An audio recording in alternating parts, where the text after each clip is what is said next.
All right, everyone, settle in. I have a question for you. Have you ever felt like your body was hijacked by a tiny alien? And I'm not talking about after eating that questionable gas station burrito. I mean a real, live-in tenant who doesn't pay rent, makes you crave pickles, makes you crave ice cream at 3 a.m., and then, as a weird party trick, steals one of your major medical conditions. Because that's what happened to me. It's a true story. 1 minute, I'm living my life, navigating the world with my trusty sidekick, a cane I lovingly named Leaning Tower of Pisa. The next, I'm pregnant, and suddenly my body decides to pull the ultimate prank. It was the weirdest, most wonderful, most confusing, and it all started with a bun in the oven. This whole experience was like a bizarre magic show.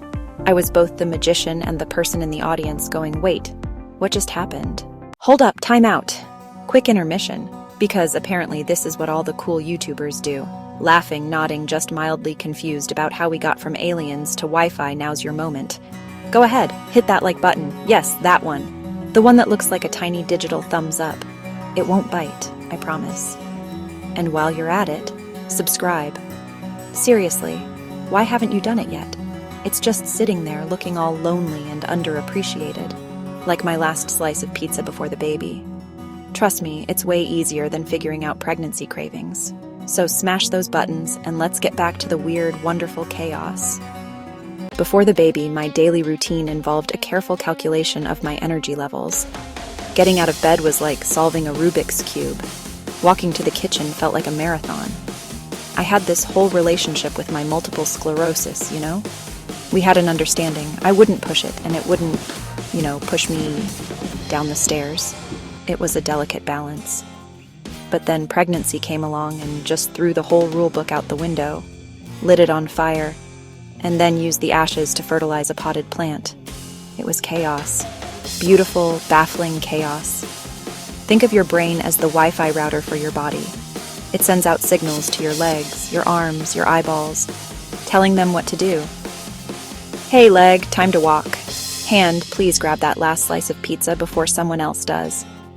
Usually the signal is strong. You've got all 5 bars. So there I was, waddling into my 3rd trimester. You know, the glorious final stretch of pregnancy. You can't see your own feet. You grunt every time you stand up. Tying your shoes becomes an Olympic sport. I was fully prepared for the usual joys. The back pain, the heartburn, the feeling of being a human-sized beach ball. I was ready for all of it. What I was not ready for was waking up one morning and feeling normal. Not just good for a pregnant person, normal. I mean, pre-MS normal. The fog in my brain had lifted. The tingling in my fingers was gone. I stood up without holding on to the nightstand for dear life. It was the strangest feeling in the world. For years, I'd gotten used to a constant, low-grade hum of symptoms. And suddenly, it was silent. The silence was deafening.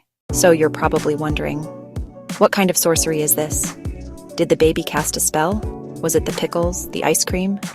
Well, it turns out the answer is science. But not just any science. This is the kind of science that starts with a bunch of very curious researchers, a lot of coffee, and a whiteboard covered in doodles of brains and question marks.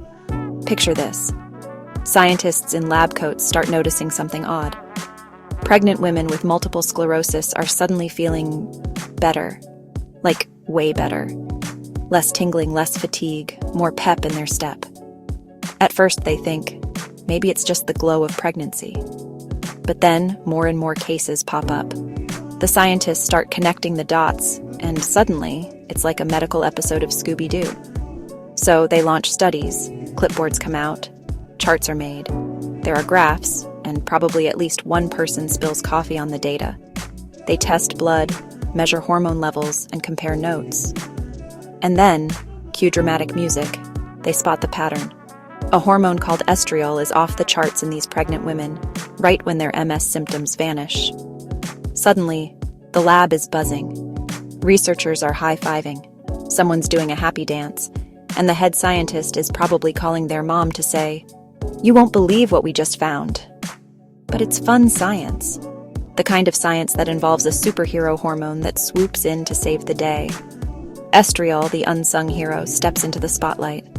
It's like the Clark Kent of hormones. Quiet, unassuming, but secretly packing superpowers. The hero of our story is a hormone called estriol. You've probably heard of its cousin, estrogen. Estrogen is the famous one, the headliner. Estriol is the quiet roadie who actually makes the whole show run. And during pregnancy, estriol doesn't just show up. It throws a massive 3-month-long party. Scientists run more experiments, even clinical trials, just to be sure. They test, retest, and double-check everything because, science. And the results? Estriol really does help MS symptoms disappear, at least for a while. It's like a scientific mic drop. Here's what happens. In a normal, non-pregnant person, estriol levels are super low, barely there. But during the 3rd trimester, the placenta starts churning this stuff out like a factory working overtime. Your estriol levels can increase by up to 1,000 times. That's not a typo. 1,000 times. It's like going from having $1 in your bank account to having $1,000. But on this day, in my 3rd trimester glory, I was a force of nature. I was weaving through aisles, grabbing items from the top shelf, bending down to get the yogurt from the bottom shelf without making a sound like a deflating balloon. I felt like a ninja, a very pregnant, waddling ninja. I saw a spider on the ceiling and I thought, I can do this. I grabbed a cup, carefully got up on the chair, and I caught the spider. I felt like a champion. So for 3 incredible months, I was living the dream. My cane became a decorative object in the corner of our bedroom. My MS symptoms were a distant memory. It was amazing. But here's the thing about magic tricks. They always have an ending. Only to have a major flare-up looming, so make sure you're subscribed, you won't want to miss part 2.